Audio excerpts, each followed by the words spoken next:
मिला? तो मैं वो 4 प्रार्थनाएं कर दूं क्या आपसे? पहली प्रार्थना, क्राइम फ्री भारत मिशन 21 महालक्ष्यों के साथ 5 मौलिक अधिकार बांट रहा है, जिसमें आपको रोजगार का मौलिक अधिकार मिलेगा। आपको रोजगार किसी के सामने मांगने नहीं जाना होगा। आपको आपकी काबिलियत के हिसाब से ट्रेनिंग दी जाएगी, टूल्स दिए जाएंगे, इक्विपमेंट दिया जाएगा और आपकी टीम बनाकर आप कहीं पे रोजगार मांगने नहीं जाएंगे। आप राष्ट्रीय संपदा के निर्माण में लग जाएंगे।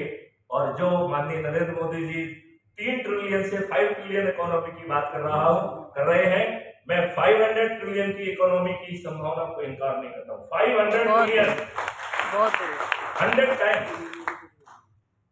और इस इकोनॉमी को जमीन पे स्थापित करने के लिए मैं भारत सरकार के खजाने का 1 पैसे का उपयोग नहीं करूंगा, 1 पैसे का उपयोग नहीं करूंगा। क्राइम फ्री भारत के 2 मॉडल हैं, जिससे भारत सरकार के पास 20 गुना पैसा आएगा और उसी की शक्ति के आधार पर ये 4 वैदिक विश्वविद्यालय ऐसे होंगे, उसकी तुलना का कोई भी विश्वविद्यालय किसी भी देश में नहीं होगा, ना अमेरिका में, ना कहीं में। अभी तो आप लोग कहते हैं कि साहब 10 में जो है ना, हमारी भी एक यूनिवर्सिटी का नाम आ जाए।